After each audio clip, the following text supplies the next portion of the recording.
Ladies and gentlemen, and distinguished guests, Minister Saleh Hussein. Let me begin by introducing our panel for the day. I'm going to then just sort of remind us of the theme of our first panel, set out a few questions, and I'd like to invite the panelists to the stage. I have also just been handed a piece of technology that is going to be our tool to use Pigeonhole, and we hope it's going to work. The theme for today's first panel, aligning food and agricultural policy in the ASEAN Economic Community, is as follows. For the agricultural sector to support faster and more equitable growth in the economic community, there needs to be more standardization and regulation, a sharp reduction of trade barriers, and a sharp increase in investments to boost productivity of domestic producers. Let me pose three questions around that theme to kick off our conversation. The first one is, they're going to be around productivity, trade, and sustainability. The first one is about productivity. The concept of productivity features in almost all conversations about increasing farmer incomes and agricultural output. In the Southeast Asian specific context, what matters most in enhancing productivity? Infrastructure, capital, policy, or technology? A combination of the above or something else? Our second sub-theme for today is regional trade. Despite the 6 largest ASEAN member countries being some of the world's top exporters of key food commodities, the trade within ASEAN for agriculture has only grown 1.3% over the last decade. In other words, ASEAN is some distance away from the goal of market integration promised under the ASEAN Economic Community, which was launched last year. Now, let's have a look at that. Why isn't regional trade growing faster in agriculture goods? Is it primarily about policies around standardizing trade and food safety? Or are the explanations more broadly economic and political in nature? What do we see as the key drivers for increasing regional trade in agricultural products? And finally, the topic of sustainability. While the world grows increasingly concerned about the long-term impacts of climate change, pressure relentlessly grows on business and political leaders to ensure sustainable modes of production. What trade-offs are we encountering when pursuing the 3 goals of sustainability, higher agricultural production, and boosting smallholder farmer livelihoods? More importantly, what are the best approaches to manage these trade-offs? And with those 3 questions, I'd like to now introduce our very distinguished panel and kick off our conversation. Let me introduce our 5 panelists and then invite you all to join our panel. Our first panelist is Mr. Htut, Permanent Secretary at Myanmar's Ministry of Agriculture and Irrigation. Franky Widjaja, Chairman and Chief Executive Officer of Golden Agri Resources. Mr. Wang joins us from Monsanto, where he heads ASEAN, Pakistan, and Partnerships. Bayu Krisnamurthi, the Director of the Palm Oil Estate Fund, and the Chairman of Indonesian Society of Agricultural Economists. And Eduardo Tugendhat, the Director of Thought Leadership of Project Implementation Specialist, Palladium. Gentlemen, please join me on the stage. Thank you.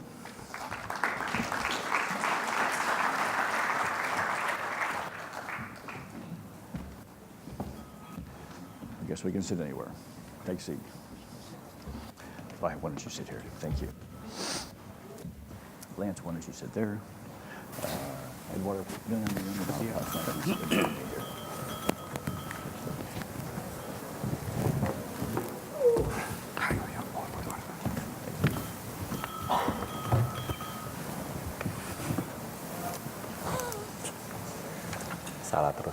Very good. I'm going to assume that this mic is also working. I don't see any shaking heads, so that's first step accomplished on our technology. To my panelists, thank you very much for joining us today. Franky, if I may, let me begin my first question with you, following up a little bit on your opening remarks. About 10 days ago, Pak Jokowi announced a new moratorium in Indonesia on licenses for palm oil and mining in new areas. For Indonesia's largest palm oil producer, among the many other things that Golden Agri does, you have your plantations, your nucleus plantations, you work with associate smallholders, and as you mentioned in the opening remarks, hundreds of thousands of independent smallholders as well. The announcement by Pak Jokowi puts the onus squarely on the urgent need to increase productivity. across that range of the value chain that you work with, how do you in the near term focus on increasing productivity? Well, thank you very much. As I mentioned, I think still there's a lot of potential for us to bring this productivity of these smallholders, which is, we estimate, I think, around 2 million to 2.5 million hectares of smallholders, independent smallholders, which we can increase the yield from today about 2 to 3 tons to 5 to 6 tons. So that is one. Having said that, having the moratorium, I think, is good for the one map policy. But in the long term, as what we are saying that also, in 2050, let's say the population grow to 9.6 billion, the needs of the oil is about 200 million extra oil to be consumed. So how are we going to answer to that demand? Basically, if we take soybean, it will be about 440 million hectares of land that you need to produce because of their yield is very low.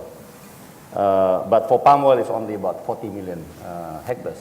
So I think in the short term, we are able to increase the productivity, but for long-term demand, that is another thing that I think we need to discuss.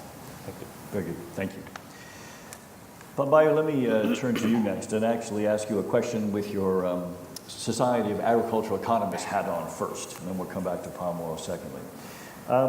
We mentioned that regional trade in agricultural products has not been growing as quickly as many had expected.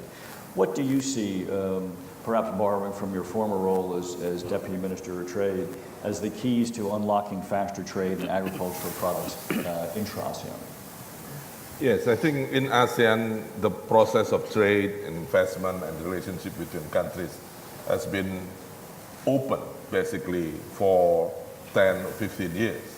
And yes, you're right, the trade situation in ASEAN has not been changed much since that time. So I think we need to look outside the box on this ASEAN relationship. We cannot just see that ASEAN Economic Community in 1st January of 2016 as a trigger. It's actually already an open relations between ASEAN countries. One key, though, I think it's very important for the cooperations between ASEAN is the smallholders farmers. And I also would like to revert back to your question about productivity. I think the key is not that you point that you've been mentioned, infrastructure, technology, and everything.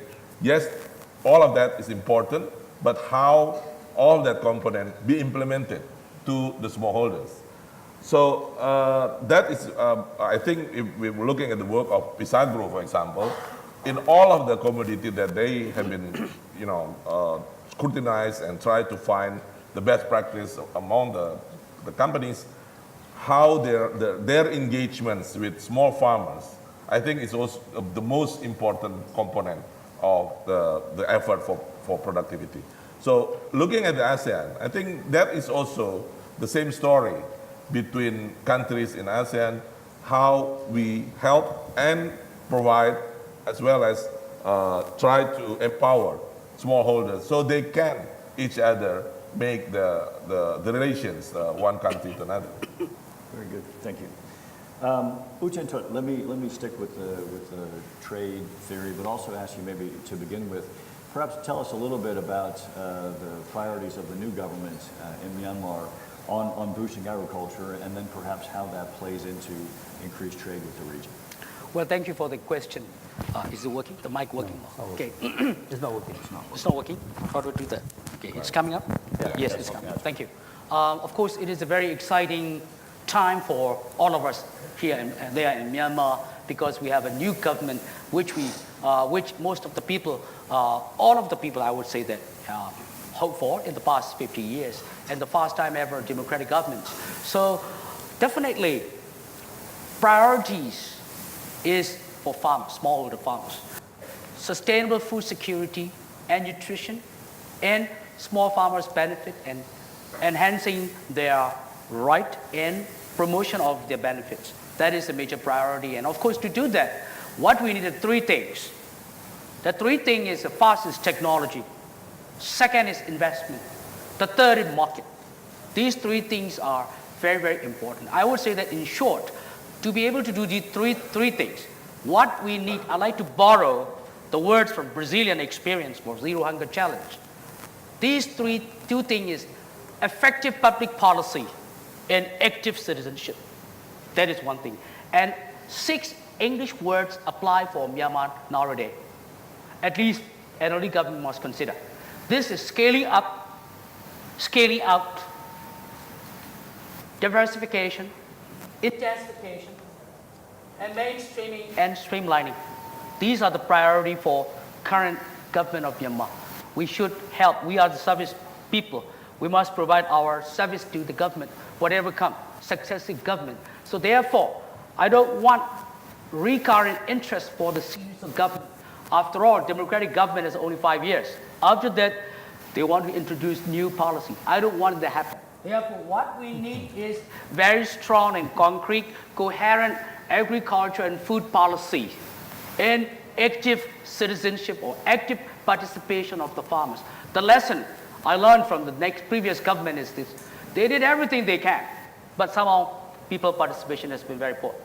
Therefore, I think I'd like to conclude. The question is, priority is the effective public policy and active citizenship. Thank you. Thank you very much. That's Wang. Monsanto operates across the region and indeed across the globe. In keeping with our trade theme for this initial round of comment, what do you see from your perspective as the explanations or the drivers either for slower than growth in regional trade and how to unlock it? Well, in fact, to him or? Yes. Okay, sorry. Sorry. So Adam, thanks for the question. As a company committed to realize the sustainable agriculture, we are committed to keep innovating and partnering with all kinds of stakeholders and to improve yield and also at the same time preserve natural resources and also land and coping with the changing environment. Many of the speakers here talk about sustainable agriculture. And for me, a sustainable agriculture also relies on the success of farmers' life. So they need to really make a good living. They are the one to make it happen. So in this part of the world, there's one common issue is majority of the resource poor farmers are here. And with the increasing globalization, free trade, the farmer in Indonesia, in Myanmar, with 1/5 of a hectare, are competing with the farmer in United States, in Iowa, in Brazil, with large mechanizations and all kinds of technologies. So it's really vital for a technology provider like our company and also the government to help the farmer to access to those technologies and compete with those farmers on an equal footing. Some of the technology requires a lot of capital and investment, like large machines. But there are technologies, for example, biotech, doesn't require large capitals, but it's very effective. It's proven to work in the countries like Brazil, like Argentina, like the United States, but also in the region like in Philippines. 10 years after Philippines using biotechnology, the country turned from a net importer of seed, a net importer of grain, become an exporter. So again, my point is, their proven technology is neutral. Work for big farm and work for small farm, which can greatly help the farmer in this region. And it is really required to work as a technology provider, but also working with the government with the vision, as the Mr. Secretary mentioned, effective policy. And Eduardo, maybe I can now turn to you. From your perspective, and again, you've, like Lance, have worked across the country, you've worked a great deal in developing markets. What do you see as the keys in terms of policy? Where do you see policies being harmonized and implemented effectively that have had a sort of a significant and demonstrable impact on boosting private sector investment in agriculture? Well, I'll start by commenting that if the focus is sustainability, sustainability starts with a sustainable farmer. And that sustainable farmer has to see a future as a business. And I think a lot of agricultural policies treat the small farmers almost in a paternalistic way, as opposed to as partners. And that also may even apply to sometimes bigger businesses. You have big commercial scale agriculture and sometimes small scale agriculture as two separate worlds. The technology exists to upscale, and it was mentioned, for example, I work a lot in cocoa where 90% of the world's supply is from smallholders. The technology exists to triple, even quadruple yields and post-harvest efficiencies, increase farmer incomes dramatically. But that takes technology, which means it takes finance. And finance means investment. It means investment at the farm level and at the post-harvest level. So the real challenge often is figuring out organizational models that bring together the food companies, together with obviously producer groups, together with finance, and of course supported by the government policy, into new kinds of organizational models that actually work for all of the parties, kind of these new kinds of, you might call it shared value types of models. And that's really what Palladium is focusing on, is trying to bring those together. So looking internationally, this is a challenge that virtually every country is facing. And I wouldn't say that any particular region has quite figured it out. But if you look at it, the food companies, the food retailers, et cetera, are investing in each of these regions. And they become anchors for pulling these different supply chains and new models. And so I think it's a combination. So policy, as much as anything, needs to be stable and predictive. In something like cocoa, it's a 10-year return on investment. So one needs stable policy. So I think this is the most important point. Great, thank you very much. Let me direct the next question to sort of jointly to Pa Franky and Pa Bayu. Both of you have talked about smallholders in your initial comments, and Pa Franky in your opening address. Clearly are the key to or play a very important role in any case in both the productivity and the sustainability challenge. Let me ask you maybe from a private and a public sector perspective. Who should be responsible for educating and financing better management and agronomy practices among smallholders? Okay, let me just draw your attention to the example of palm oil smallholders. If we look at the smallholders of palm oil nowadays, it's totally different when we start the development of palm oil in Indonesia 30 years ago. Indonesian smallholders palm oil now is smart, is very much on access to financial. They know money. They know the value of market incentive. They have their network. They also have a very strong voices in terms of political and in terms of public decision makers. So the public policy in terms of supporting farmers in such situations have to be different. We cannot just come like 30 years ago and say this is something that we should do. But now we need to become their friends. We need to know exactly what their problem is and try to solve it together with them. And if we open up an opportunities and open up a network of facilitations that could solve their problem, then actually the farmers will solve their problem by their own. We are not there in the field every day. They are, not us.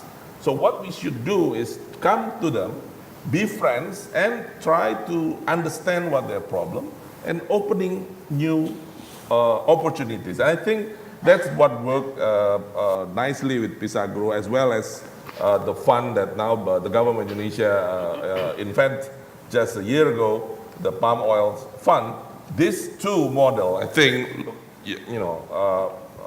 referring to your statement about reorganizations, I think these two can be a model. It's not perfect yet, but I think it's a way that nobody actually could tell farmers what to do. They are independent and have their own sovereignty in their own land. So I think this kind of model, new model, and I think I very much like to refer to Responsible Business Forum. Many who come from big companies have their farmers as partners. They cannot even exist without the support of the farmers. So be their friends, talk to them, and try to solve their problem together with them. I think that is the basic model.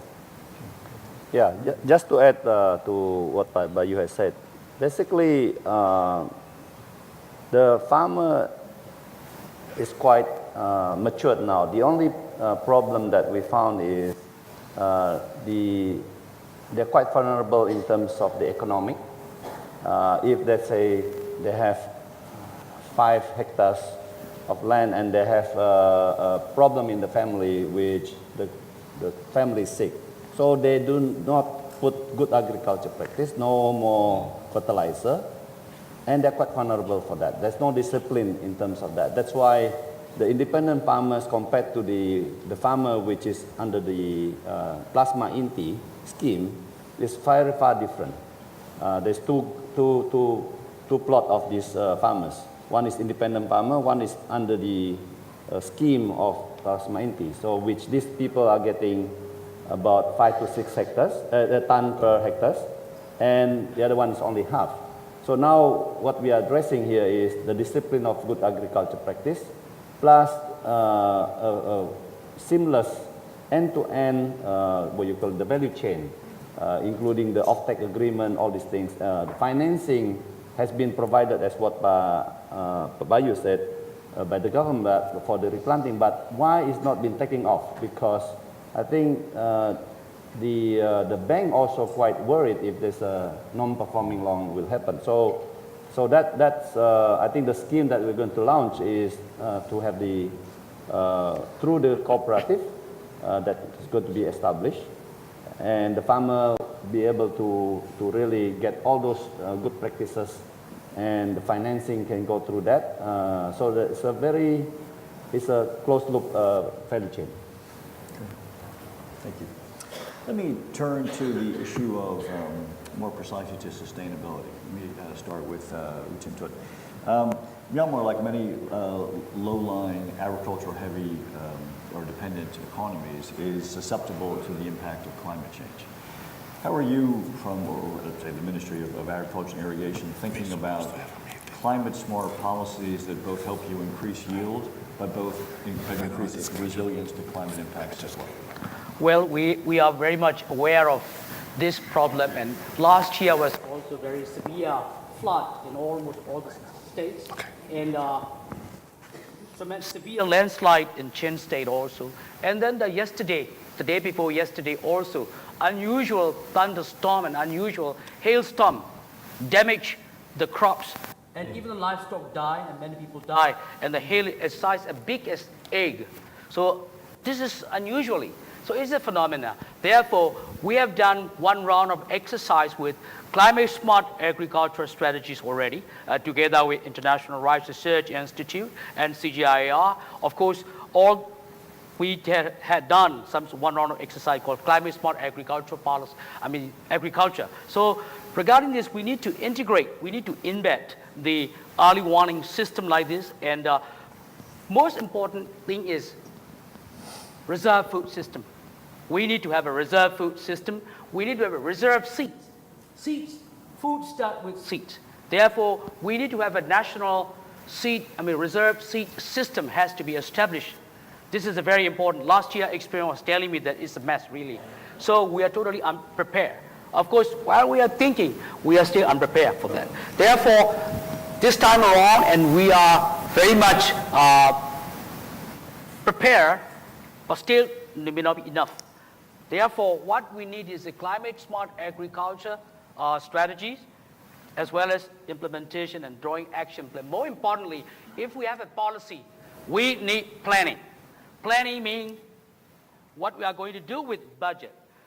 So far, in the previous, I'd just like to share my lesson, very bitter lesson is, planning go to the south and budget go to the north. In that way. Therefore, what we need is a scale building. Essentially, government officials, private, public, particularly the parliament members also. We need to have a scale building for planning scale, policy making scale. So that is the one. We are quite aware of this problem, and I'm not quite sure when it's going to be serious again, this type of climate change. It's really evident in Myanmar. Water table going down and forests dwindle, and particularly like in Shan states, I don't think agriculture can do more. Livelihood is better start with forest. Reforestation is necessary in our country. So therefore, environmentally sustainable, politically sensible, socially equitable, and responsible, and economically viable, technically feasible. All these things are needed in this, regime. Great, thank you very much.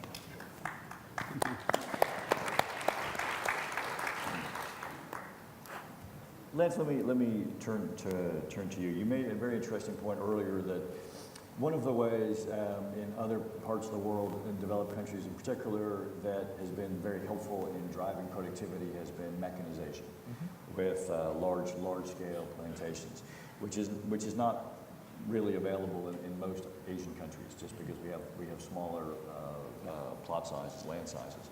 And you mentioned that the way a way to complement that, or a way to sort of deliver those productivity responses is through technology.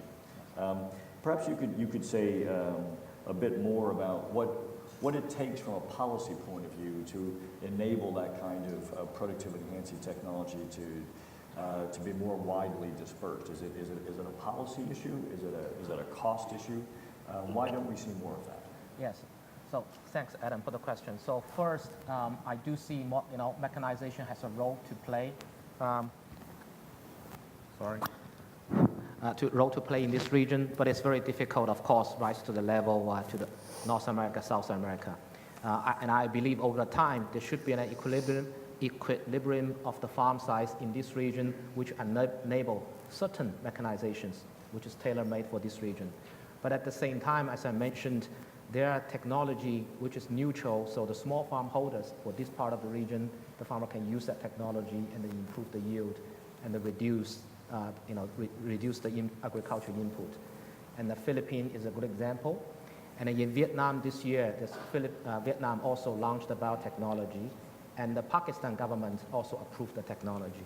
And we believe same can be done, in this part of in Indonesia as well. So first, of course, although there's some controversials on the issue, but it's a proven technology has been used for over 20 years, both in big agriculture countries, but also countries in Asia as well.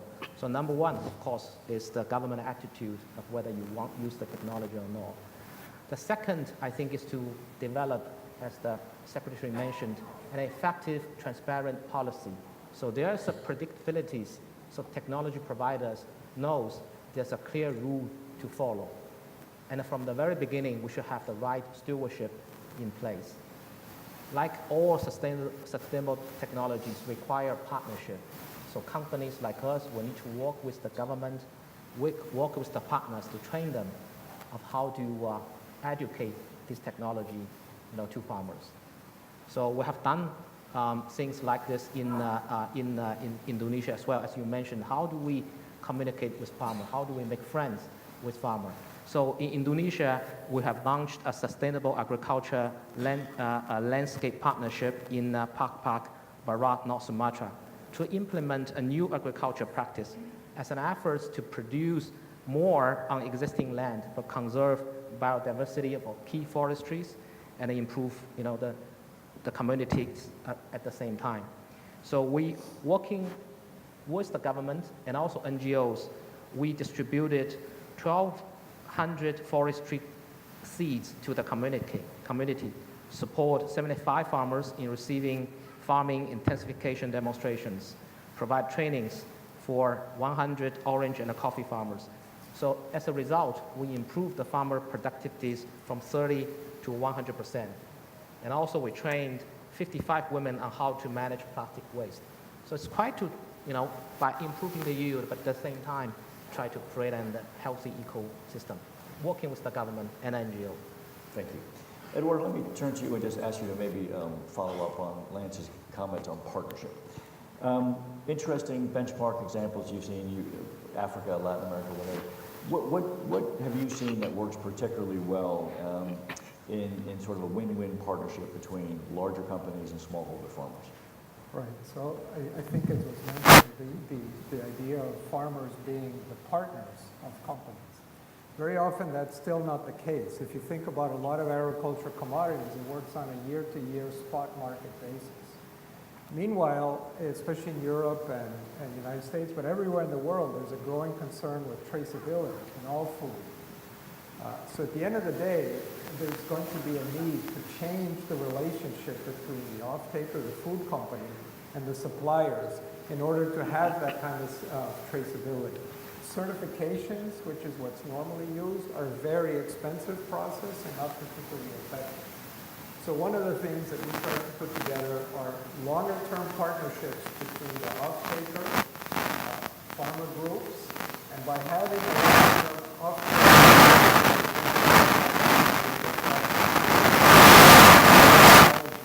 that goes and it's a question.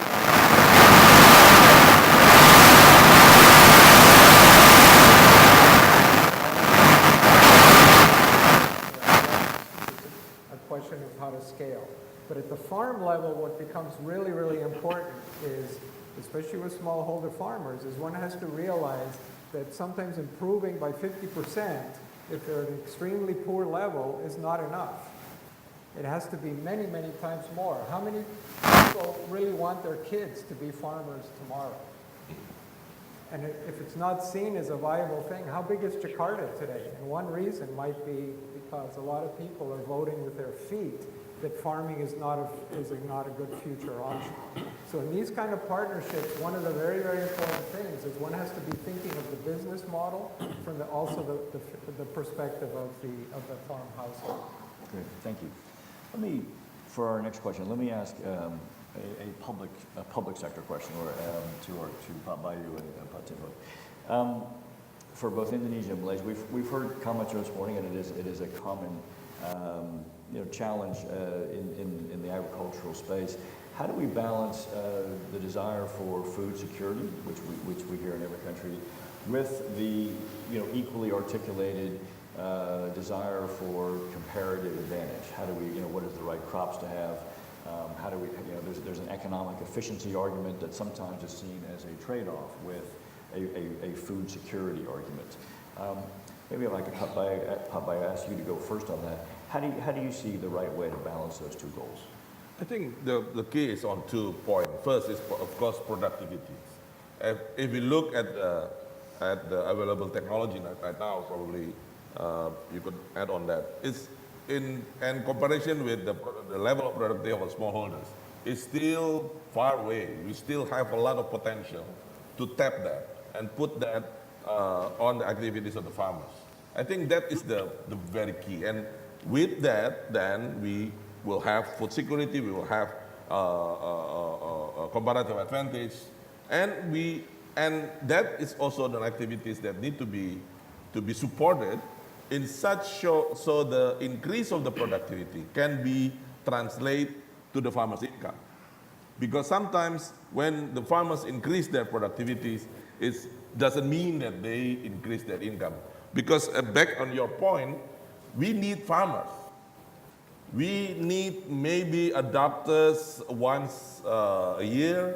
We need an architect maybe 5 years. Once in 5 years, we need probably drivers weeks, but we need farmers every day to produce the food and the product for us. So if we do not help them, so they could be comfortable and willing to continue as farmers, then actually we don't have any point about advantage or even sustainability. Because sustainability means have to be also the sustainability livelihood of that farmer. So one is productivity, and second, transform that productivity to becoming a farmer's income. And I think, again, having saying that, there are a lot of models, there are a lot of experience, best practices that already implement that. And, basically, maybe the key of of responsible business model or sustainability, it means probably the continuous smiling of the face of the farmers. Okay, thank you. Htut, a similar question for you for Myanmar. The right balance or the trade-off between food security, you mentioned earlier the concept of a reserve food, with economically efficient agriculture and making sure that consumers are being able to buy their food at low, affordable prices. Well, if I understand you very, very correctly, so we are talking about farmers all the time. In fact, farmers are not the one who doesn't have food security. Farm laborer. Yes. Farm laborer are the one who suffer a lot. They are vulnerable groups who doesn't own any land. The farmers, they are just growing, they are managing. Of course, I don't believe that small farmers getting out of poverty is not so easy, because farmer who own just a parcel of 3 acres, 2 acres, 3 acres, I don't think they will escape from the, they will escape from the poverty, because therefore all firm activity, non-firm activities are very, very important. Of course, food security, well, as a matter, rice security is not necessarily food security. It's related to nutrition as well. Therefore, we have launched, previous government time, we have launched a Zero Hunger Challenge. So that is nutrition also. Most of all, inclusiveness, interconnectivity is very, very important. It has been a barrier for all of us. Therefore, now the name of the ministry has changed already. 3 ministries merged together.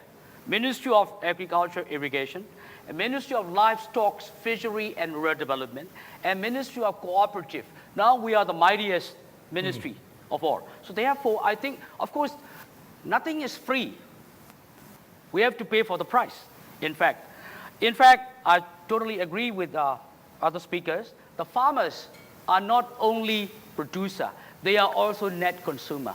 But to my experience, farmers are not the one who suffer from food security. Farm laborer are the one who has food security. Now the price is, production has been quite high, cost of production is quite high, and there is no market to be sustainable.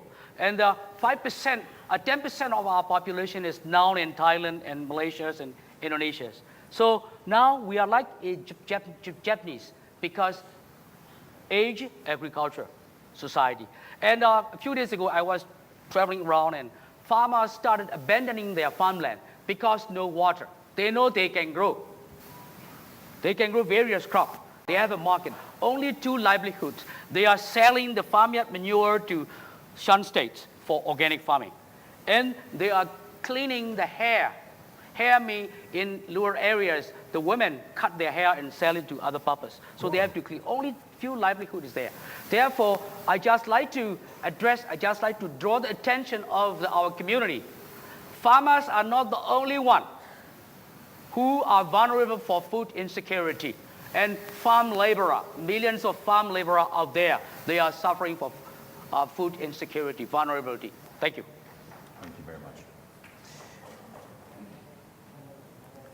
We're running a little short of time, and I'd like to make sure that we get one more question to Franky on the sustainability topic, as you haven't had a chance to talk so much on that yet. Golden Agri Resources has been one of the market leaders among the larger palm oil companies on the topic of sustainability in recent years. You've made a number of industry-leading commitments and pledges on deforestation, no planting on peatland, working with smallholders, et cetera. And yet some of those policies have been criticized as being seen as barriers to smallholders. Let me ask you both kind of, if I may, a content and a communication question. To what extent or how are you managing to implement those policies so that smallholders are not disadvantaged in meeting the demands of your export market consumers? And how much would you say has been misinterpreted about what it is you're trying to do? Yes. Well, I think this is a very good question and very crucial. I think the big company like us, those who are already practicing good agriculture practice and very focused on the environmental issues, I think they have no problem at all. But the real question is, how are we going to address those smallholders in terms of traceability?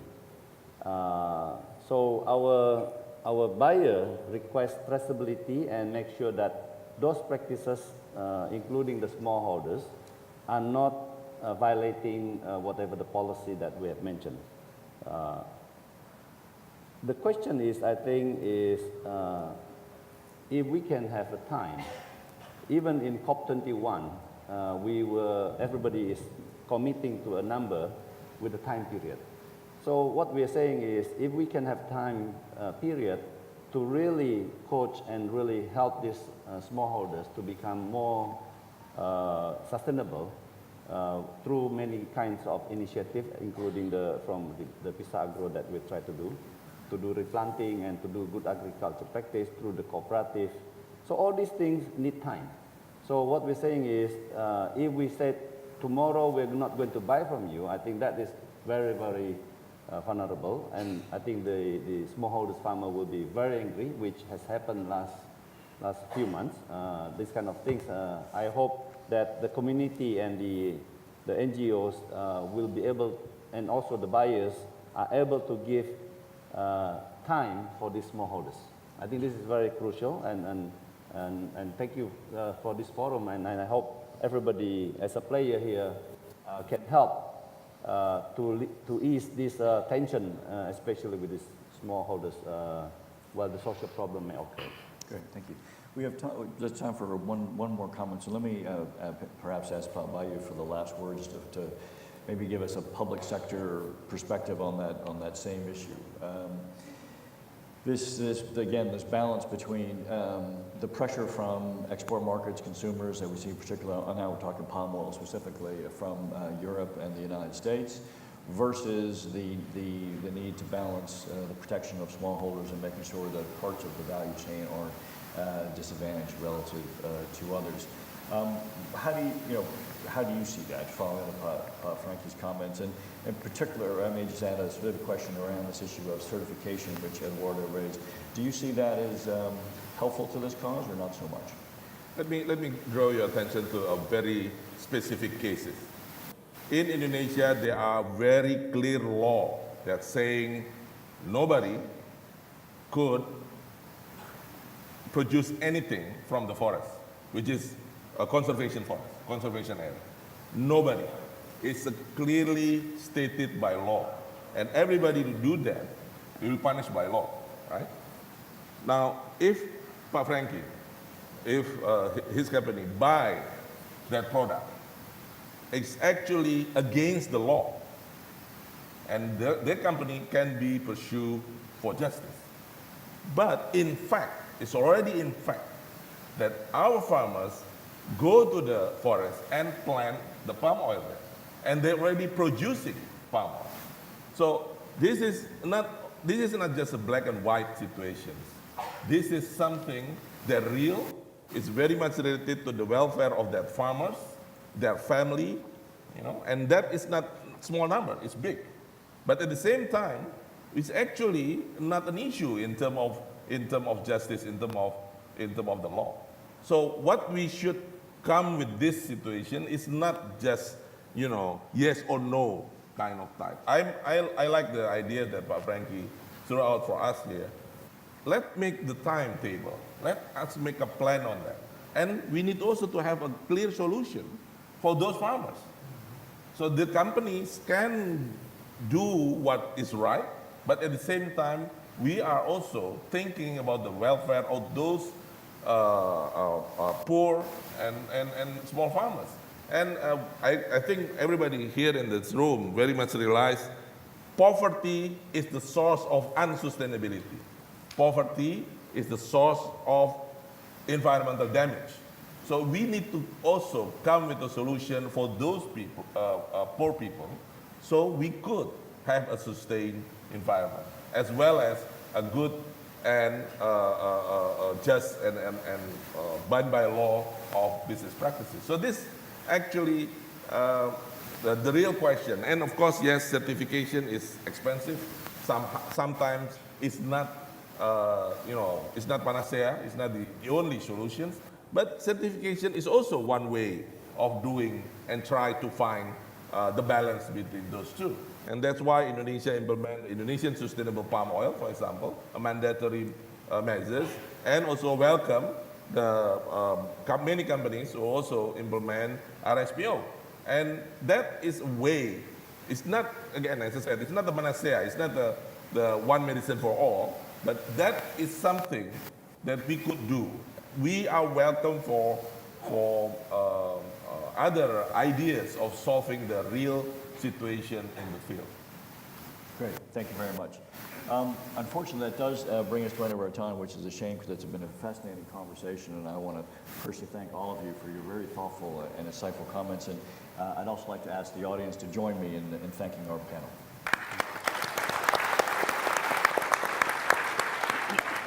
Thank you.